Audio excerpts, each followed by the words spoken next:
Sabe, irmãos, nós não podemos nos calar. Nós vivemos numa época que precisamos abrir as nossas bocas, porque nós fomos criados para isso.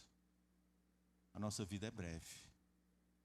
E ela se sucumbe e urge o tempo de nós começarmos a levar a palavra cada vez mais.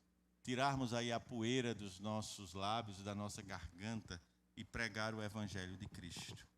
Sabe, meus amados irmãos, dando continuidade à mensagem, nós vamos para o versículo 17 aí. Leia comigo agora.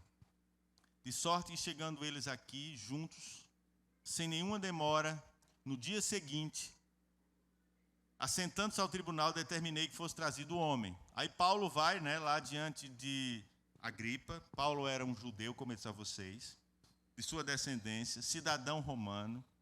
E o governador, achando que era do interesse do rei o assunto, relatou a situação de Paulo, como eu disse a vocês.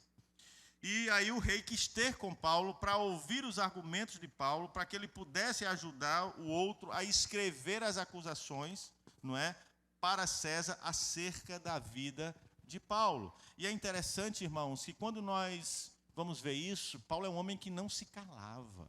E às vezes nós estamos amordaçados para falar do amor de Deus, para falar daquele que salvou as nossas vidas, para deixar de dar aquilo que recebemos de graça, sabe? Nós estamos tão preocupados no nosso mundo que esquecemos de levar a Cristo.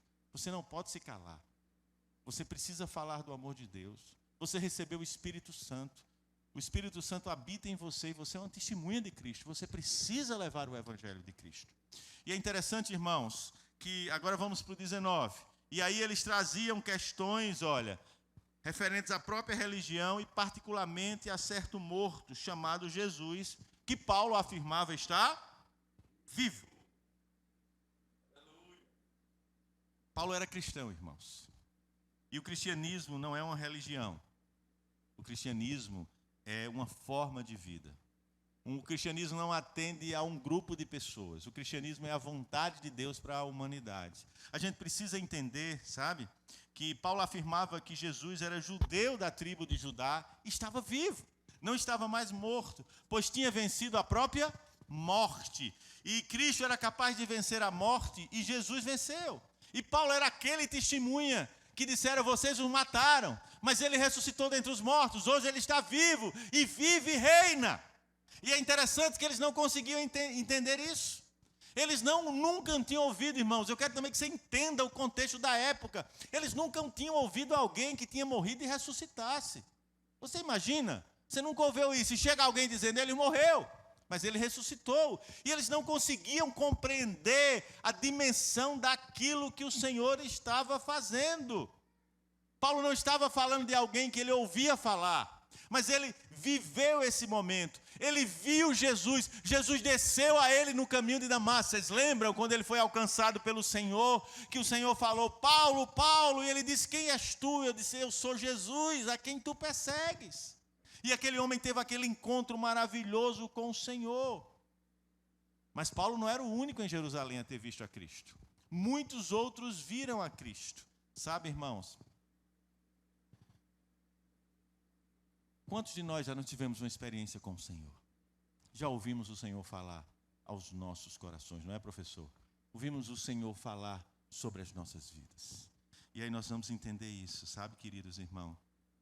Precisamos entender essa vontade soberana de Deus sobre nós. E aí, fechando a minha mensagem, no versículo 22.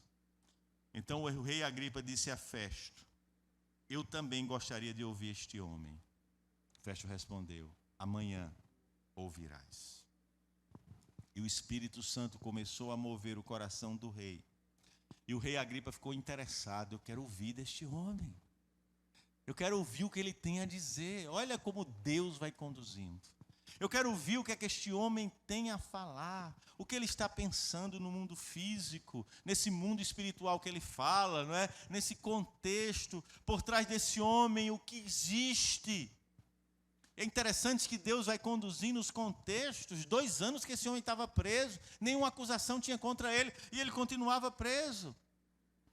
Mas os irmãos de Jerusalém visitavam Paulo ali em Cesareia, eles tinham liberdade, Paulo estava numa casa. E é interessante, irmãos, que quando nós vemos isto, nós vamos entender que Deus é Senhor. E Paulo já causava reboliço quando estava ali na prisão, como causou quando ficou preso em Roma e converteu metade do exército romano dentro da prisão. Então era um homem que era usado por Deus. Satanás queria matá-lo, mas quanto mais tentava, mais ele alcançava, porque o Senhor estava na vida de Paulo. Nada impede a obra de Deus, irmãos. O Senhor tinha dito: olha, Paulo, colocarei você perante reis e governadores para falar em meu nome.